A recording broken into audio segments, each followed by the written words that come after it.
Ever get the feeling that kids sometimes just get it? Like they cut through all the noise and ask the really big questions. Oh, absolutely. The kind of questions that make you pause and think, wow, I never thought of it that way. Exactly. Well, in his book, AI Superpowers, Kai-Fu Lee talks about this time he was talking to a group of kindergartners about AI. Oh, I can only imagine. What kind of questions were they coming up with? It's funny you should ask that. They were asking things like, will robots be our teachers? And will robots marry humans? They were already grappling with the implications of AI, even at that age.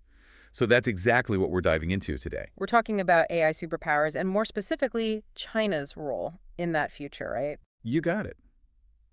But we're not just looking at the tech itself. We're going deeper, exploring why China's emergence as a potential AI superpower is so fascinating and, honestly, a bit unexpected for some. Yeah, for a long time, the narrative, at least in the West, was that China was all about copying. Good at replication, but not necessarily known for groundbreaking innovation. Right, the copycat phase, as Lee calls it. But it's interesting because that phase, in a way, became their strength, don't you think? I'd say so. It forced them to adapt and compete at an incredible pace. Think about the early 2000s, the landscape of China's internet. It was like a digital coliseum. Companies were just battling it out, cloning each other's ideas left and right. Survival of the fittest, right? Exactly. And it was in that pressure cooker that entrepreneurs like Wang Jing, who Li calls the cloner turned gladiator, really thrived. Wang Xing, isn't he the guy who basically built an empire by, well, copying sites like Facebook and Twitter? The one and only. Became a billionaire doing it too. But here's the thing. It wasn't just straight up copying. There was a method to the madness. They were mastering what Lee calls the lean gladiator advantage. Okay, so break that down for me. What is the lean gladiator advantage? It's all about speed and adaptability, embracing that lean startup mentality, Mhm. constantly iterating, experimenting, and most importantly, being ruthlessly data-driven. So instead of getting attached to an idea, they were laser focused on what worked, what users responded to. Exactly. And this approach, this agility, it wasn't confined to the digital world. It became a reflection of a larger shift in their approach to technology and innovation in general. It's like they were hardwired for rapid adoption. And that's where this all ties back to AI. They were already primed for a technology that thrives on data and rapid iteration. Yeah, you're getting it. But it wasn't just this competitive, almost Darwinian internet culture that fueled China's AI rise.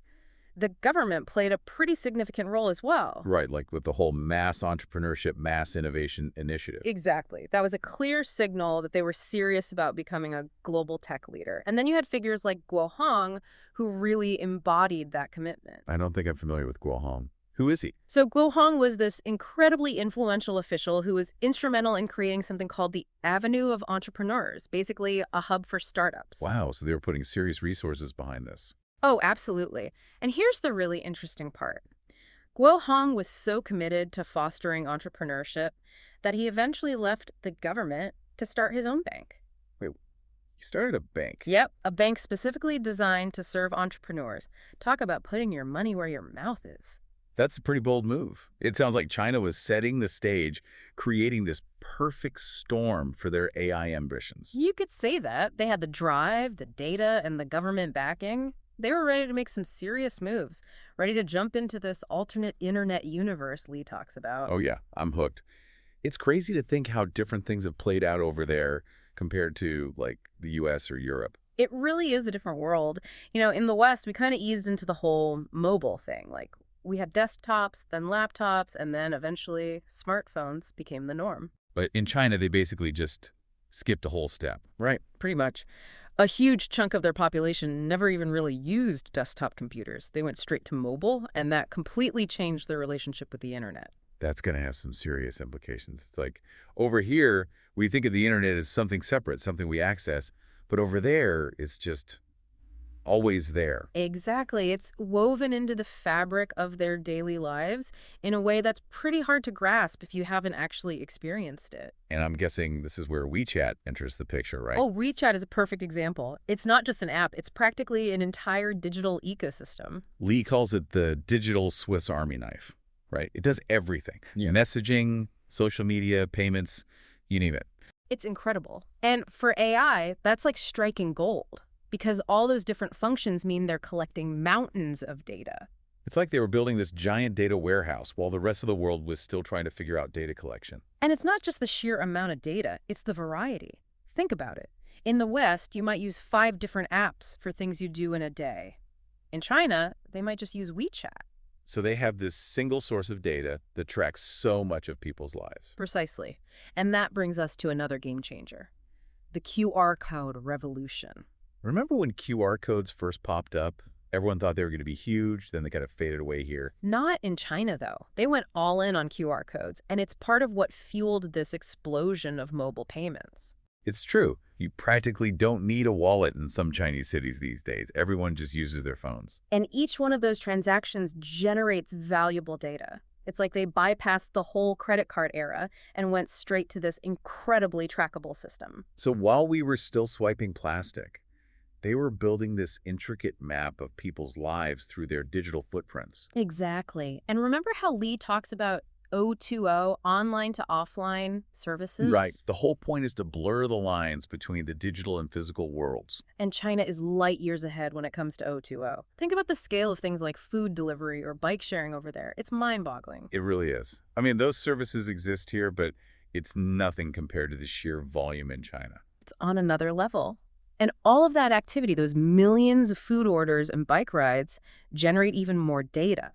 Data about what people are doing in the real world, not just online. It's like they're building this AI-powered mirror of their entire society. Now you're getting it. And that's exactly what sets them apart in the global AI race. It's fascinating and, honestly, a little unnerving. Mm-hmm.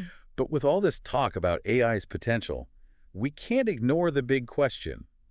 What about jobs? It's the question everyone's asking. Like, all this AI stuff is cool, but is it going to take my job? It's the elephant in the room for sure. But I think Lee does a good job of, instead of just saying, yeah, be scared, he really breaks down why some jobs are more vulnerable than others. Right, it's not just some random lottery.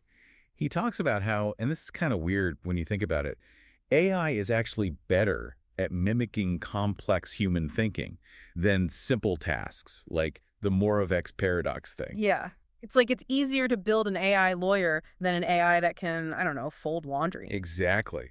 Which is wild when you really think about it. So does that mean, like, white-collar jobs are actually more at risk than blue-collar jobs in the near future? That's what Lee argues, yeah. It's not just about replacing tasks. It's about AI taking over entire sectors of the economy that rely on information processing, analysis, that kind of thing. So accountants, analysts, maybe even, like, podcast hosts. Well, let's hope not. Yeah. But you're hitting on a key point. And this is where Lee kind of pushes back against that whole Luddite fallacy idea. Oh, right. The argument that, like, technology always creates more jobs than it destroys, whatever. Exactly. And historically, that's often been true.